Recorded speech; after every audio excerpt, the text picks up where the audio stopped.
Kalau pakai peci nasional ada di Mekah, orang akan tahu itu Islam Indonesia.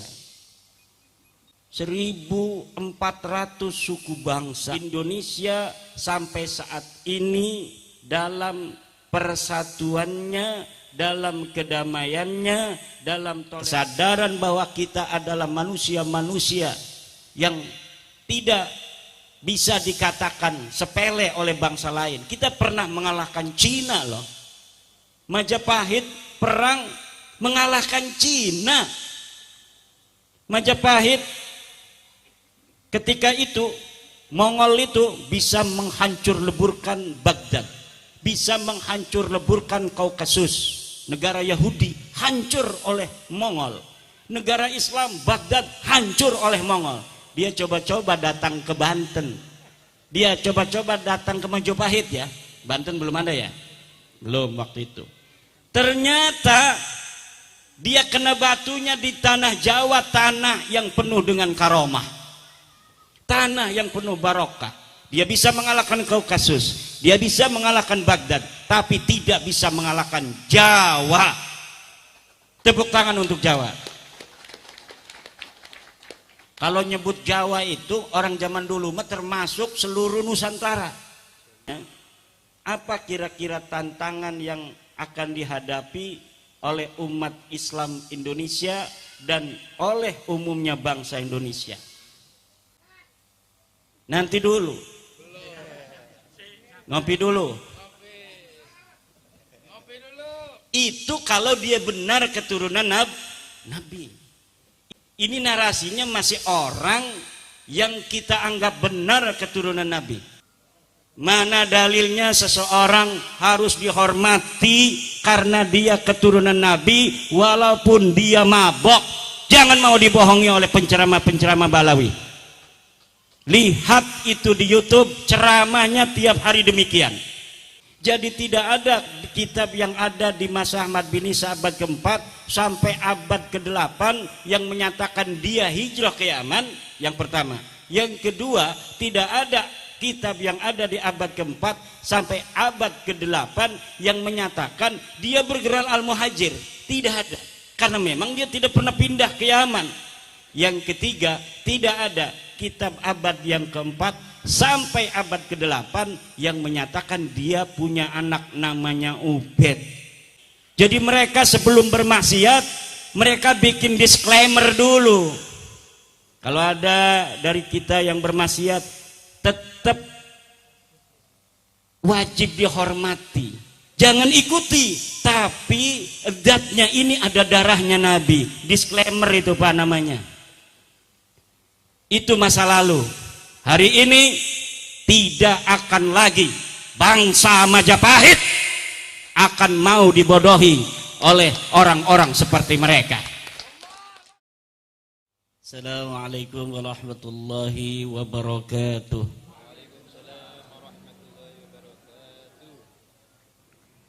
Alhamdulillahil malikil hakim, al-jawadil karimil azizir rahim.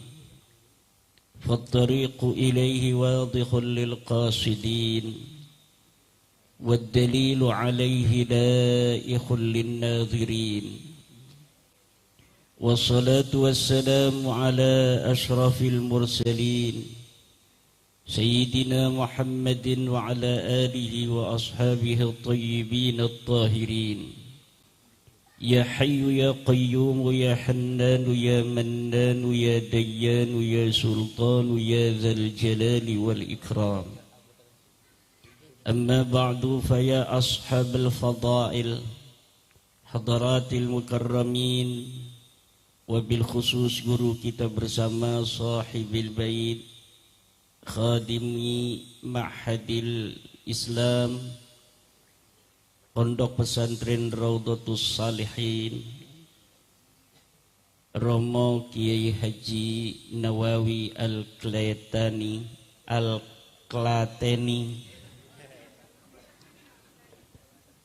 para kiai-kiai banyak yang hadir dari Klaten, dari aparat pemerintah, militer, TNI dan Polri yang hadir, dan seluruh panitia acara seminar peradaban Islam Nusantara yang diadakan di Pondok Pesantren Raudhatus Shalihin Klaten ini. Semoga seluruh panitia Allah berikan balasan yang berlipat ganda. Allah banyakkan rizkinya, Allah tingkatkan, naikkan derajatnya. Karena saya kira acara ini terselenggara atas niat yang baik, ingin memberikan pencerahan kepada kita semua yang hadir pada malam hari ini. Tidak lupa terima kasih yang tiada terhingga pada seluruh sahabat-sahabat Banser, dari mulai pertigaan yang ada di depan sana ini luar biasa semangatnya, banyak sekali juga dari Pagar Nusa yang hadir, dari Laskar Wali Songo, dari Laskar Mataram ini Kang Mas Abdul Rozak, dan Kang Mas siapa satunya, Kang Alap-Alap Mataram. Juga ada kiai kita dari Demak ini, Kiai Mujtahidin, Kiai Iding Mujtahidin dari Demak, Terah Sunan Kalijogo hadir di tengah-tengah kita. Siang tadi saya karena terlambat itu karena ada acara di Rembang bersama para keturunan Mbah Sambu dan Mbah Mutamakin di Rembang, berbicara juga tentang kepedulian mereka terah dari Mbah Sambu dan Mbah Mutamakin terhadap umat Islam yang ada di Indonesia ini. Paginya saya bersama para pengurus kesepuan Nahdlatul Ulama termasuk Rais Suriah Syarif Kiai Haji Fadil dari Grobogan mengadakan acara ziarah bersama kepada seorang tokoh Islam di tanah Jawa, As-Sayyid Ibrahim, atau yang lebih kita kenal dengan Joko Tarub bin Maulana Maghribi, yang silsilahnya juga muttasil sampai kepada baginda Nabi besar Muhammad sallallahu alaihi wasallam, dengan Bapak Kepala Desa dan perangkat desa. Dan kami makan makanan khas di Desa Tarub berupa nasi jagung. Jadi ternyata ada yang masih menjaga tradisi masa lalu di daerah kita, di mana dulu banyak yang untuk makanan pokok itu selain nasi juga adalah jagung. Nah ini saya merasakan nikmatnya makan nasi jagung di Desa Tarub bersama kepala desa dan perangkat desa dan seluruh para kiai yang hadir. Malamnya saya di Grobogan ceramah. Jadi ini kalau mukanya kelihatan capek, memang capek. Dan ini belum selesai. Jam 1 malam ini saya masih ada acara sampai pagi di Yogyakarta bersama Kang Mas Fuad Pleret dan tokoh-tokoh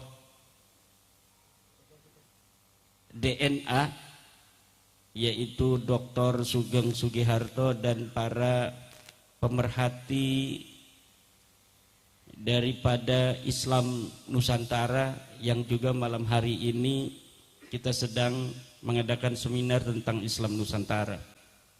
Islam Nusantara itu sebenarnya Islam yang universal. sebelum ke bab nasab, Islam Nusantara adalah Islam universal yang turun dari langit, dari Allah Subhanahu wa Ta'ala, dibawa oleh malaikat Jibril kepada Kanjeng Nabi besar Muhammad sallallahu alaihi wasallam. Yang ada di Arab, yang ada di Asia, yang ada di Afrika itu sama dengan Islam yang turun ada di Jawa ini secara universal. Tetapi kenapa kemudian ada nama Nusantara? Nah, nama Nusantara ini merupakan sebuah tipologi keislaman yang terjadi akibat adanya komunikasi yang tiada henti antara Islam itu sendiri sebagai sebuah ajaran ilahiyah dengan tempat di mana dia itu ada. Jadi antara Islam yang universal yang datang dari Allah itu akan ada interaksi, komunikasi tiada henti antara dirinya sebagai sebuah ajaran dengan tempat di mana dia berkembang. Ajaran Islamnya contoh adalah ajaran sholat 5 waktu. Ya, sholat 5 waktu di Arab sama. Dohor, subuh, maghrib, isya, subuh. Yang ada di Jawa sama, 5 waktu. Syaratnya sama, rukunnya juga sama. Ketika di Arab Islam datang mewajibkan sholat, orang Arab pakaiannya pakaian Arab, maka kemudian adanya interaksi antara ajaran ilahiyah dengan tradisi masyarakat Arab dalam berpakaian. Kemudian kita kenal sholatnya orang Arab pakai jubah.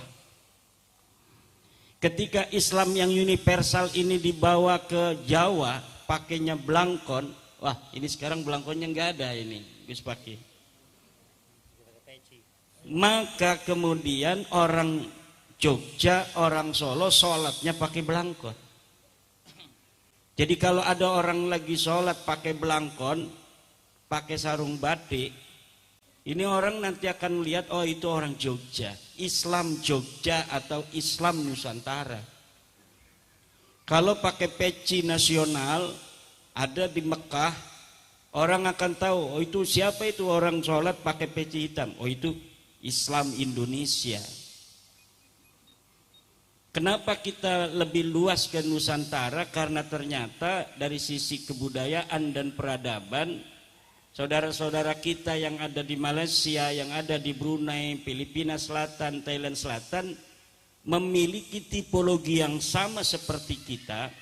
Dan ternyata dari sisi kesejarahan memiliki sejarah yang sama dengan kita, yaitu sama-sama dulunya sebagai bagian daripada kemaharajaan Jawa, yaitu kemaharajaan Mojopahit. Islam Nusantara yang hari ini dikembangkan oleh Nahdlatul Ulama dan ingin diperkenalkan ke seluruh pelosok dunia, telah berhasil membawa suasana keislaman yang energinya menjadikan bangsa Indonesia yang terdiri dari ratusan suku, 1.400 suku bangsa atau 700 suku bangsa dengan 1.400 bahasa, dengan berbagai macam adat istiadat yang ada, dengan agama dan kepercayaan yang jumlahnya ratusan. Agama yang diakui di Indonesia ada 6, tetapi kepercayaan yang lain ini yang juga dilindungi itu luar biasa banyaknya. Dengan keragaman seperti itu dan kemayoritasan umat Islam yang ada di Indonesia yang mencapai 90%, ternyata keislaman di Indonesia telah terbukti dapat membawa Indonesia sampai saat ini dalam persatuannya, dalam kedamaiannya, dalam toleransinya, dalam saling hormat menghormati antara satu suku dengan yang lainnya, antara satu agama dengan agama lainnya. Dan ini ternyata ada kaitan dengan cara pandang keagamaan yang dimiliki oleh mayoritas.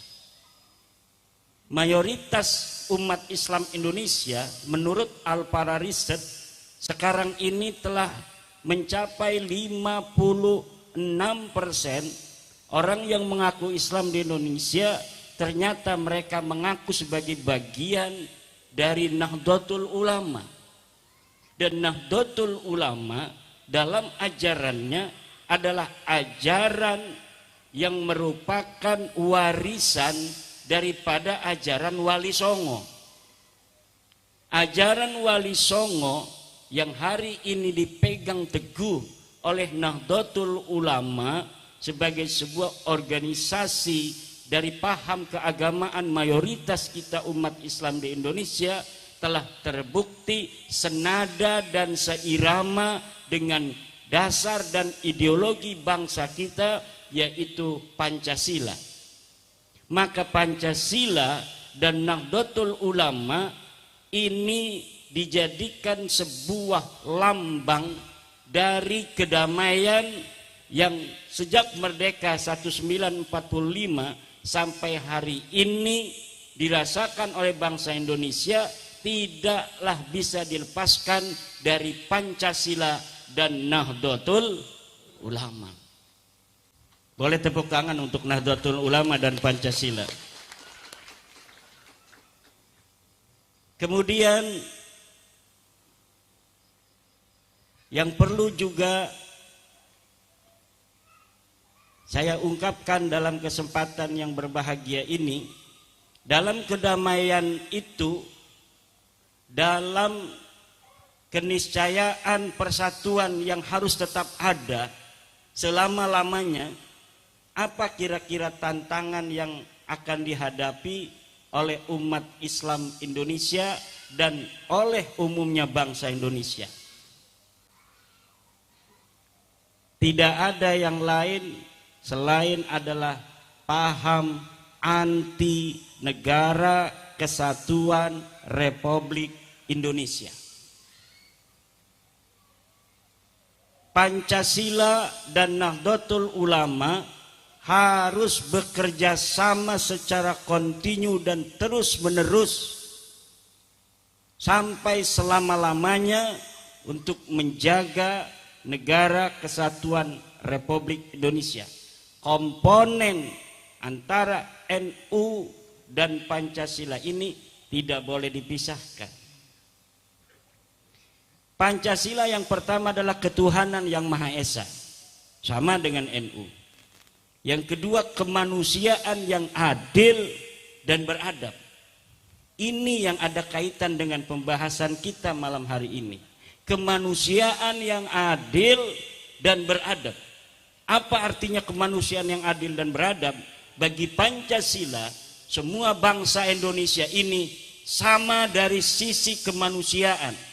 Dia memiliki hak yang sama sebagai bangsa, dia memiliki kewajiban yang sama, dia memiliki penghormatan yang harus diterima yang sama dari negara, dia juga memiliki hak yang sama sebagai pribadi dalam kemanusiaannya yang telah dimuliakan oleh Allah Subhanahu wa taala. Al-Qur'an mengatakan laqad karramna bani Adam, dan sungguh aku telah memuliakan manusia sesuai dengan kemanusiaan yang adil dan beradab. Nah, sekarang ini yang ada masalah adalah dengan cara pandang kita sebagai Nahdiyin. Cara pandang kita sebagai Nahdiyin dengan salah satu paham keagamaan menghormati orang yang mengaku keturunan baginda Nabi besar Muhammad sallallahu alaihi wasallam.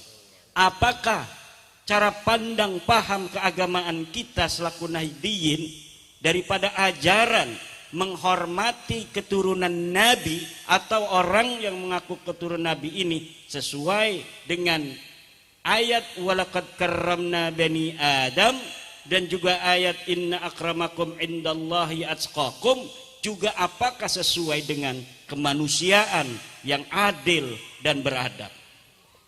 Adilkah kita? Ada anak dari Klaten, dia anak seorang pedagang pedagang kecil. Bapaknya bukan kiai, bapaknya bukan jenderal, bapaknya bukan raden. Kemudian dia ini mesantren. Setelah mesantren dia pintar.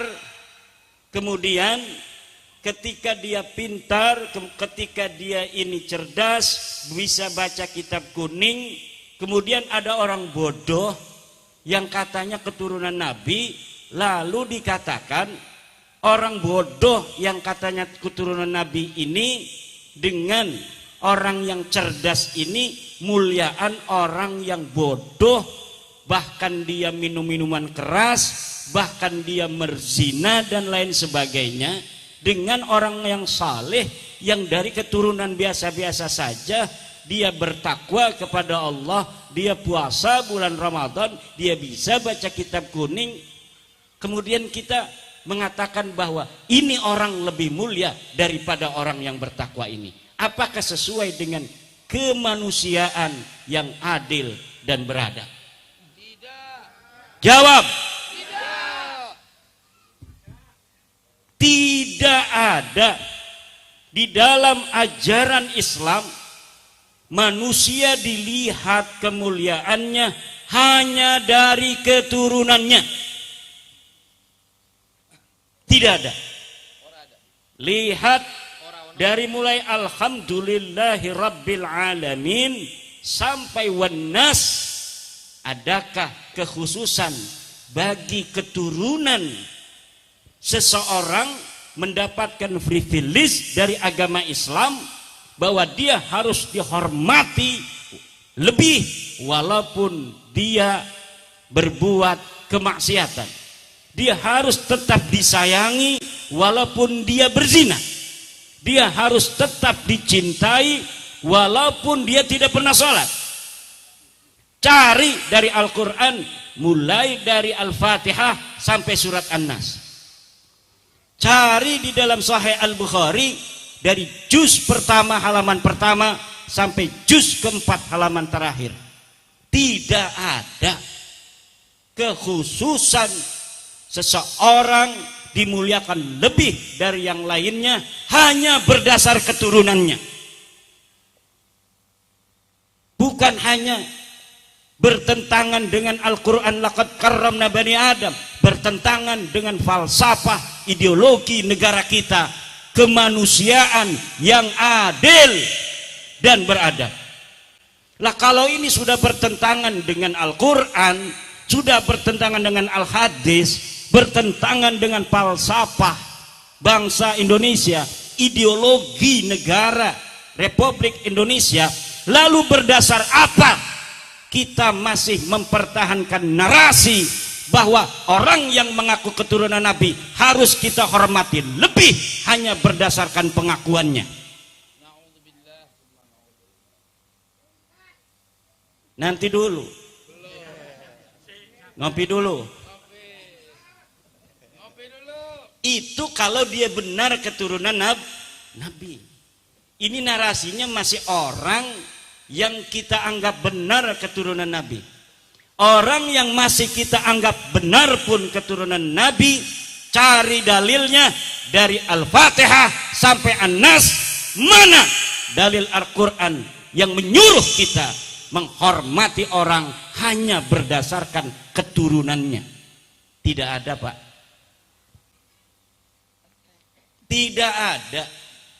Hadisnya, kita mengenal hadis Sahih Al-Bukhari, hadis yang paling sahih. Cari di Sahih Al-Bukhari dari juz awal sampai juz 4. Hadis yang mana yang menyatakan bahwa seorang keturunan Nabi walaupun dia maksiat, walaupun dia berzina, walaupun dia mabok, katanya harus dikasih beras, kata anaknya Taufik Segaf. Mana dalilnya? Mana hadisnya? Mana Al-Qur'annya? Bawa ke hadapan Kiai Nawawi. Ini saya moderatornya tua begini, jadi erok juga ini, kesepuan di Nahdlatul Ulama Klaten. Masuknya Suriah ini. Wakil Suriah PCNU Klaten. Kadang-kadang kita mengikuti narasi-narasi, pas diverifikasi narasi itu sulit untuk dicari dalilnya. Wah, ada katanya di kitab karangan Syekh Coba kalimatnya bagaimana? Oh, kalimatnya wayajibu ayyuhibba dzurriyyatan nabi. Coba istidlalnya dari mana? Beliau ini pengarang kitab, apakah menyertakan dalil dari Al-Qur'annya berkata begitu? Oh, enggak ada katanya. Apakah menyertakan hadis ketika dia menyertakan itu? Oh, enggak ada. Berarti itu pendapat manusia. Bisa diterima, bisa ditolak. Dan kebutuhan untuk Indonesia hari ini, ucapan-ucapan ulama seperti itu yang tidak ada istidlal dari Al-Quran dan hadisnya, untuk kebangsaan kita yang terdiri dari berbagai macam suku bangsa, terdiri dari berbagai macam latar belakang kemanusiaan, narasi-narasi semacam itu harus ditinjau ulang. Semua manusia di dalam pandangan Islam sama. Siapa yang dia paling bertakwa, dialah orang yang paling mulia. Inna akramakum indallahi atqakum. Saya punya dalil Al-Quran. Anda mana yang mengatakan bahwa seorang turunan Nabi yang walaupun dia mabok, dia harus dihormati? Datangkan dalilnya. Hatu burhanakum in kuntum shadiqin. Tidak bakal dia bisa menemukan dalilnya kecuali hanya kualat nanti ente. Mana dalilnya? Nggak ada, Pak. Jangan mau dibohongi. Mana dalilnya seseorang harus dihormati karena dia keturunan Nabi walaupun dia mabok? Jangan mau dibohongi oleh penceramah-penceramah Balawi. Lihat itu di YouTube, ceramahnya tiap hari demikian. Jadi mereka sebelum bermaksiat, mereka bikin disclaimer dulu. Kalau ada dari kita yang bermaksiat, tetap wajib dihormati. Jangan ikuti, tapi zatnya ini ada darahnya Nabi. Disclaimer itu Pak namanya. Itu masa lalu. Hari ini tidak akan lagi bangsa Majapahit akan mau dibodohi oleh orang-orang seperti mereka. Kalau kita ngomong Indonesia masih belum bisa, kita katakan kita bangsa Majapahit, agar mereka tahu bagaimana leluhur kita dulu menjadi penguasa di dunia ini.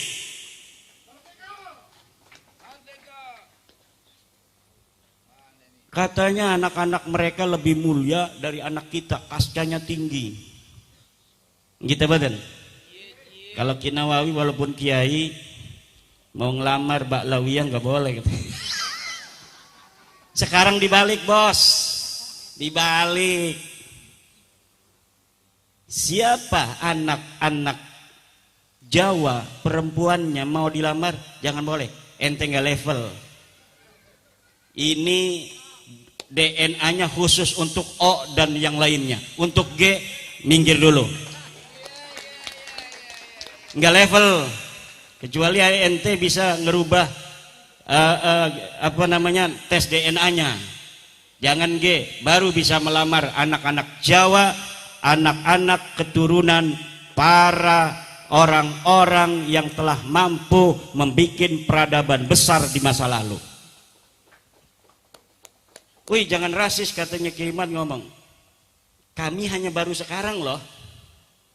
Ente udah berpuluh-puluh tahun ngomong begitu, kita diam-diam baik gitu boten. Kok kita ngomong begitu sebentar aja udah pada kepelingan begitu? Wih, Anda menyakiti kami. Emang kita kagak sakit diomongin begitu? Gitu boten. Ini kemanusiaan yang adil dan beradab. Bangsa Indonesia harus lebih cerdas di dalam memandang paham-paham keagamaan yang ada di media sosial. Jangan sampai terjebak kepada narasi-narasi yang seakan-akan itu adalah ajaran agama, tapi sebenarnya kalau dipikirkan bukan ajaran agama. Cerita-cerita yang tidak masuk akal dengan framing karomah, framing keramat, padahal itu bisa jadi tidak terjadi sama sekali. Karena dari framing keramat itu, bukan framing, apa istilahnya, fitnah. Ini ngomongnya lebih keras, fitnah katanya. Cerita-cerita di YouTube bahwa kakeknya dulu kalau ada orang mati, walaupun dia sudah mati ratusan tahun, maka dia akan keluar ikut menyembahyangi orang yang mati itu agar orang itu diampuni dosanya. Masya Allah.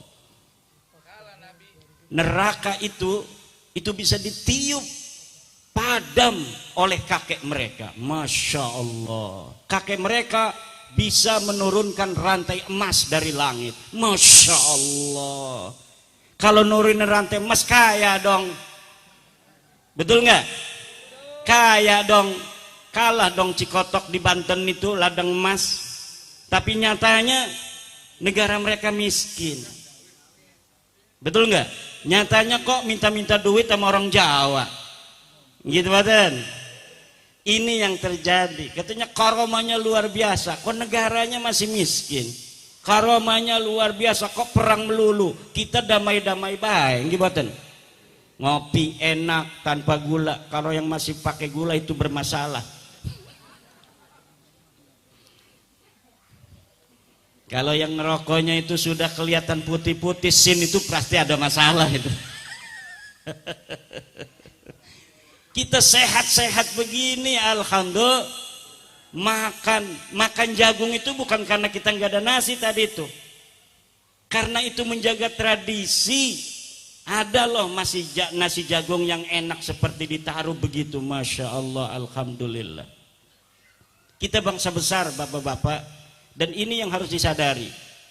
Kesadaran kita sebagai bangsa besar, kesadaran bahwa kita adalah manusia-manusia yang tidak bisa dikatakan sepele oleh bangsa lain. Kita pernah mengalahkan Cina loh. Majapahit perang mengalahkan Cina. Majapahit ketika itu Mongol itu bisa menghancur leburkan Baghdad, bisa menghancur leburkan Kaukasus. Negara Yahudi hancur oleh Mongol. Negara Islam Baghdad hancur oleh Mongol. Dia coba-coba datang ke Banten. Dia coba-coba datang ke Majapahit ya. Banten belum ada ya? Belum waktu itu. Ternyata dia kena batunya di tanah Jawa, tanah yang penuh dengan karomah. Tanah yang penuh barokah. Dia bisa mengalahkan Kaukasus, dia bisa mengalahkan Baghdad, tapi tidak bisa mengalahkan Jawa. Tepuk tangan untuk Jawa. Kalau nyebut Jawa itu orang zaman dulu mah termasuk seluruh Nusantara. Aceh, Borneo, Maluku, apalagi Sulawesi, Papua, itu semuanya masuk di kata Jawa. Ini Kang Abdul Rojak ngeliatin saya begitu amat ini.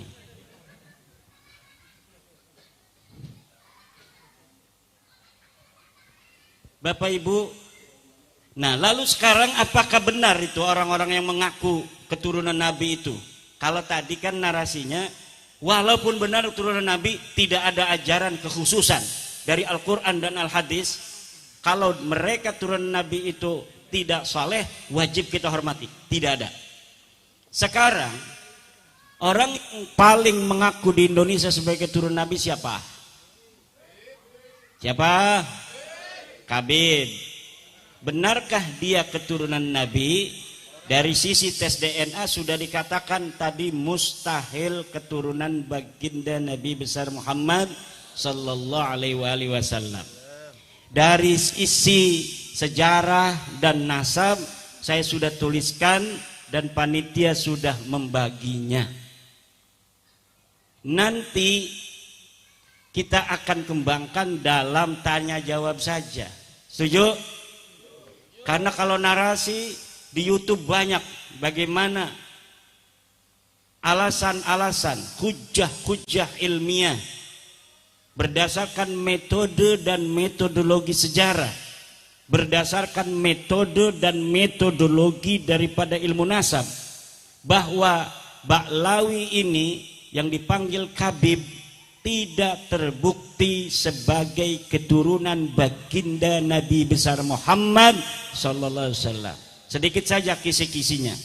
Mereka mengaku sebagai turun Nabi itu dari keturunan Ahmad bin Isa. Ahmad bin Isa ini betul sebagai keturunan Nabi. Jadi ada tokoh besar turunan Nabi namanya Ahmad bin Isa. Adanya di Madinah Al-Munawwarah. Lalu katanya Ahmad bin Isa ini datang ke Yaman. Karena kalau dia nggak ngomong datang ke Yaman bahasanya, maka bagaimana orang yang ada di Madinah kok bisa keturunan di Yaman kan? Maka harus ada narasi yang dibangun bahwa dia hijrah ke Yaman sehingga diberi gelar Al-Muhajir. Lalu di Yaman punya anak namanya Ubed, punya anak namanya Alwi. Tinggal tanya 3 pertanyaan saja. 1, mana kitab yang satu masa dengan Ahmad bin Isa atau yang paling dekat masanya dengan dirinya yang mengatakan bahwa Ahmad bin Isa pernah datang ke Yaman? Tidak ada. Sedangkan kitab yang ada pada saat Ahmad bin Isa hidup itu banyak ditulis oleh ulama. Tahun 345 Hijriah ulama sudah banyak. Imam Syafi'i itu lahir 150 Hijriah, wafat 204 Hijriah. Abu Hanifah wafatnya saja 150 Hijriah. Ngarang kitab banyak. Imam Syafi'i ngarang kitab banyak. Imam Ahmad bin Hambal ngarang kitab banyak. Kalau 345 Hijriah berarti kan udah ratusan tahun kemudian. Seharusnya lebih banyak lagi kitab-kitab yang sudah ditulis, baik kitab sejarah maupun kitab pengetahuan Islam lainnya. Tanya, mana kitab yang satu masa dengan Ahmad bin Isa yang menyatakan dia hijrah ke Yaman? Tidak ada. Boleh dibuktikan. Ahmad bin Isa ini orang Madinah, dia ada di Madinah, dia berketurunan di Madinah. Nanti kemudian ada beberapa keturunannya yang pindah ke Irak. Tetapi Ahmad bin Isanya terkonfirmasi kitab-kitab yang ada pada masanya tetap ada di Madinah. Kemudian adakah kitab dari mulai abad keempat itu sampai abad ke-8 yang menyatakan Ahmad bin Isa ini bergelar Al-Muhajir? Tidak ada. Kenapa? Karena mereka mengaku sebagai keturunan Ahmad bin Isa itu baru di abad 9. Jadi tidak ada kitab yang ada di masa Ahmad bin Isa abad ke-4 sampai abad ke-8 yang menyatakan dia hijrah ke Yaman, yang pertama. Yang kedua, tidak ada kitab yang ada di abad ke-4 sampai abad ke-8 yang menyatakan dia bergelar Al-Muhajir. Tidak ada. Karena memang dia tidak pernah pindah ke Yaman. Yang ketiga, tidak ada kitab abad yang keempat sampai abad ke-8 yang menyatakan dia punya anak namanya Ubed. Kenapa tidak ada dari abad ke-4 sampai abad ke-8? Karena memang pengakuannya baru di abad 9 Hijriah. dari 345 Hijriah sampai pengakuannya 895 Hijriah ini mencapai 550 tahun.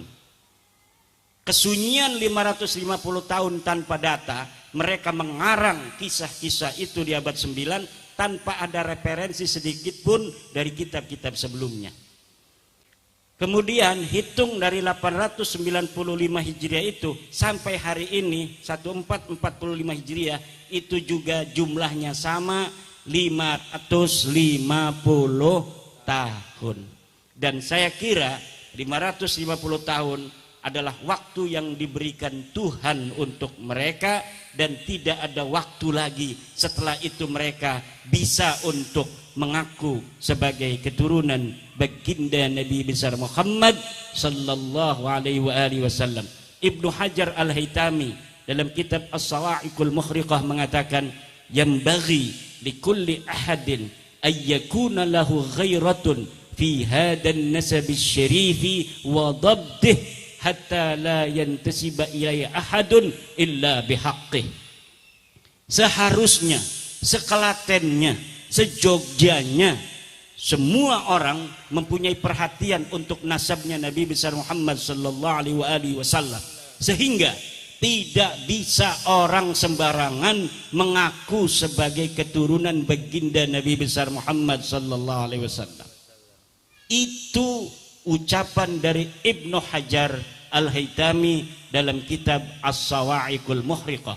Apa yang kita lakukan ini adalah dalam rangka tanzihu nasabi sayyidina Muhammadin sallallahu alaihi wasallam minad dukhala'il ad'iya, adalah mensucikan nasabnya baginda Nabi besar Muhammad SAW dari penyusup dan pengaku-ngaku. Demikian wallahu huwal muwaffiqu ila aqwami thariqin. Wassalamualaikum warahmatullahi wabarakatuh.